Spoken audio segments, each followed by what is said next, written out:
Good, happy Tuesday morning, Tuesday, April 26th, 2022.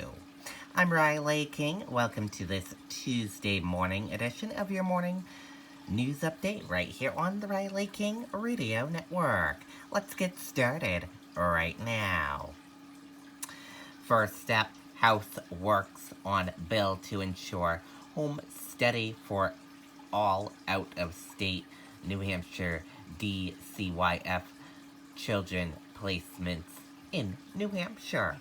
Let's take a listen to that video from WMUR News 9. Let's go, Toast. Right here. Right here. Let's go. The state of New Hampshire has a compact already for the placement of children that is clearly not working. A House committee working on a bill aimed at protecting children placed by child services across state lines. This prompted by the case of Harmony Montgomery, the missing 7-year-old Manchester girl who was put in Massachusetts custody and was put in the care of her father by a judge in that state. In a lot of cases, it takes an unfortunate event to really push something forward. And there is no doubt that's the situation that we're in right now. The director of DCYF says the current child custody compact between states is about 60 years old and has some problems. For one, he says some states aren't following all of its provisions. Also, there's some disagreement between states about which situations the compact applies to, with no way to determine who is correct. There's no dispute resolution process spelled out, so if you have two states who disagree how it's supposed to operate, there's no way to actually resolve that issue. Lawmakers say working with states to develop a new compact will address these concerns. Times are changing and evolving, and we need to keep up with those changes. While changing the compact would require the agreement of 35 states to take effect, lawmakers say another part of the bill would help right away. It would make sure New Hampshire DCYF conducts a home study before placing a child with non-custodial parents in another state. Now, no lawmakers during today's work session expressed opposition to the bill, which had already passed in the state Senate. Governor Sununu has also written a letter expressing his support for the changes. Reporting live, Grace Feinerman, WMUR News. Okay, there you go on that video and that report. Mortgage rates continue to climb. Let's take a listen to that video from WMUR News 9. 7 straight weeks of rising mortgage rates, making it even more expensive to buy a home. So I would say in the last 4 months, they've gone up about 3%. So I would have to say this is the most I've seen them go up in the shortest period. Some buyers, especially first-timers, now hesitant.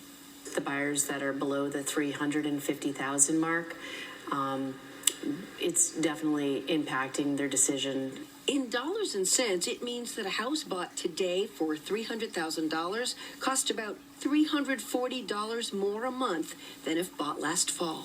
Where it is today, this is the highest rate I've seen since 2009. Still, she says the rates since then have been what some call artificially low. It was 9 when I bought my first house. I refinanced at 4.75. I was thrilled. And then, it kept going lower.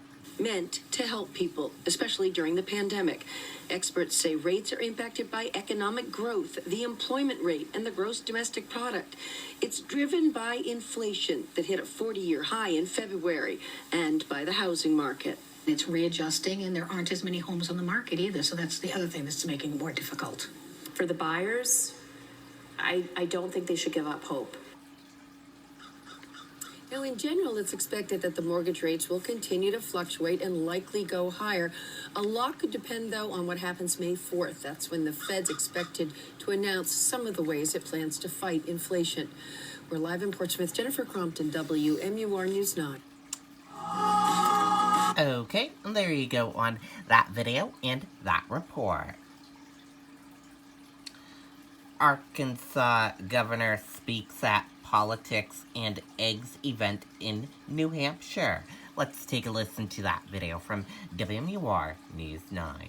My collaboration with OLED is allowing me and the team to create art for anyone. And the Republican governor of Arkansas, Asa Hutchinson, is in the Granite State with a high-level, distinguished resume of public service and a low tolerance for deepening America's divisions. And as Republicans, let's change things through ideas and through the process that we believe in democracy.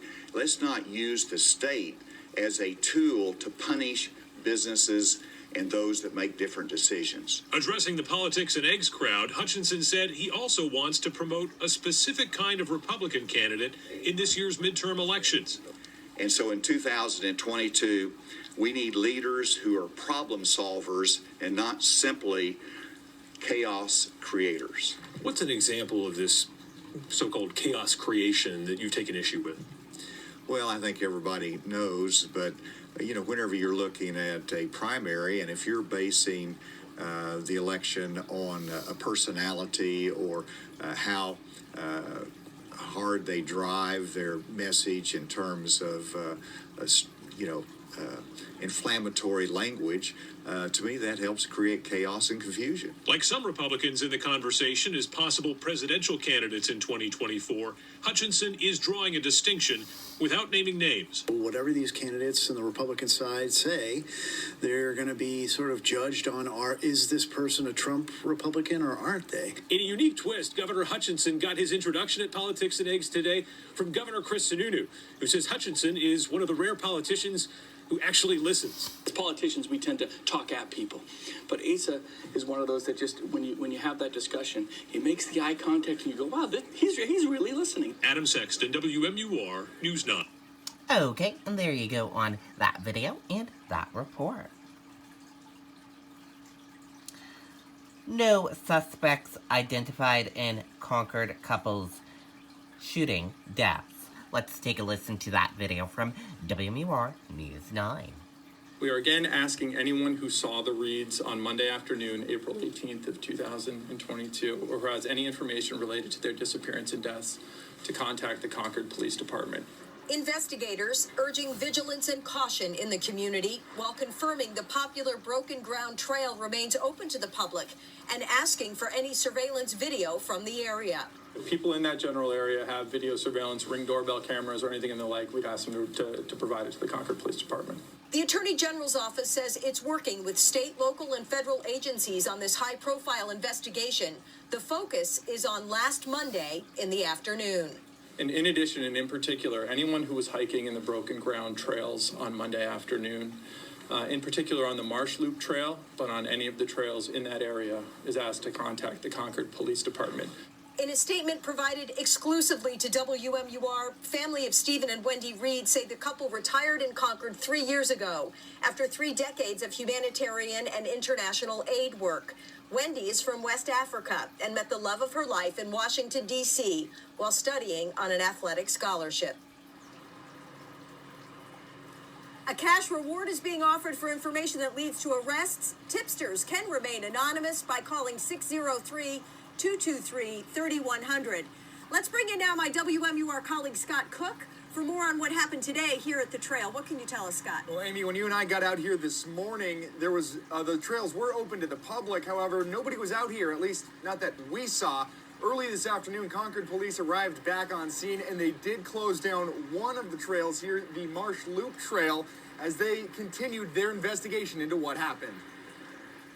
It's kind of blown the community away. Plenty of concern from Concord residents who typically walk the Broken Ground trails and now no longer feel safe. This as police returned to the trails Monday and continued searching for clues, telling News 9 at one point they may be bringing possible witnesses back to the area. I'm not going out on any of the trails. I'm staying in the neighborhoods. Yeah, on the streets. Well, the trails were reopened to the public Sunday. A resident who lives nearby but did not want to be identified says she'll no longer walk there. As a community member, it's concerning that they're saying, there are no issues, don't be afraid, go about your business, and yet they can't tell us the motive behind this tragedy. News 9 walked the trail Monday and looked around the area that police had centered their investigation on this weekend. There were no signs of evidence, no memorials honoring Stephen and Wendy Reed, and nothing to indicate that tragedy had occurred here just days ago. It would be nice to know if it was targeted, why.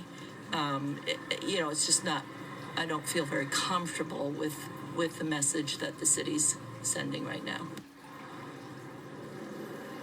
And News 9 has been reaching out to friends and family trying to figure out more about Stephen and Wendy Reed and who they were as people. We haven't found out much at this point, aside from an exclusive statement that Stephen Reed's brother issued to News 9 just last night. Live in Concord tonight, Scott Cook, WMUR, News 9.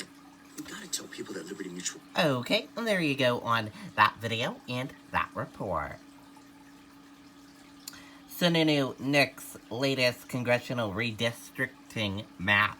Let's take a listen to that video from WMUR News 9. New Hampshire House Republicans are bringing forward a new congressional redistricting map that achieves an almost exact 50-50 competitive balance for the 1st Congressional District, but puts the current incumbents, Representatives Chris Pappas and Annie Kuster, in the same district. Lawmakers say incumbent hometowns were not a consideration in this map. They focused on keeping 8 of 10 counties intact and communities of interest intact.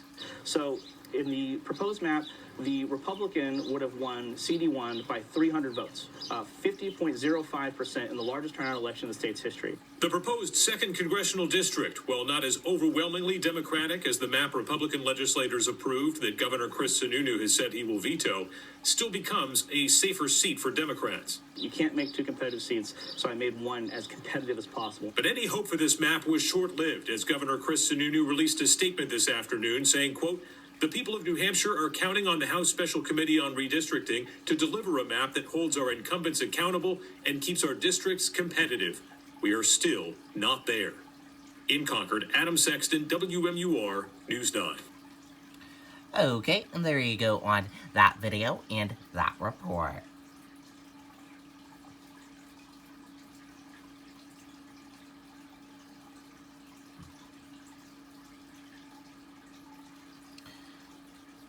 Authorities release Alec Baldwin's first police interview after Rust shooting. Let's take a look at that. The investigation into the fatal shooting on the set of the movie Rust. Tonight, authorities releasing body camera images minutes after the deadly shooting, including the moment after Alec Baldwin is approached by authorities and what he says to them. ABC's Kaylee Hartung back on the story tonight. Tonight, inside Alec Baldwin's first interview with authorities just after that fatal shooting on the set of Rust. We're just going to go over the rights she's going to read these to you. So my only question is, am I being charged with something? No, we're just interviewing. Officers trying to piece together what happened as Baldwin rehearsed a scene in the Western. You were in the room when the lady went. I was the one holding the gun, yeah. The Santa Fe Sheriff's Department releasing hours of video and hundreds of pages of documents. Everybody stops what they're doing right now. This is a crime scene. 6 months into their investigation into cinematographer Helena Hutchins' death and the rush by paramedics to try to save her life, and director Joel Souza's. Tonight, for the first time, behind the scenes as the chaos unfolded. That's the one. And okay. Sorry. You're okay. Sorry. Just relax. Just relax. Armor Hannah Gutierrez Reed in tears, handing authorities the box of supposed dummy rounds she pulled from to load the gun. So here's the box that I got them out of. Okay. Telling investigators she checked all the rounds before loading. We've done this for 2 weeks and we did it the right way every day. David, this investigation is not complete. The sheriff's saying tonight they are lacking some key pieces of evidence, including the FBI's firearm and ballistics analysis. So we're likely still months away from any possible criminal charges here. David? All right, Kaylee Hartung tonight. Kaylee, thank you. Okay, and there you go on that video and that report, and that does it for your morning news update right here on the Riley King Radio Network. Thank you for tuning in and listening. Have a great day, everyone, and goodbye.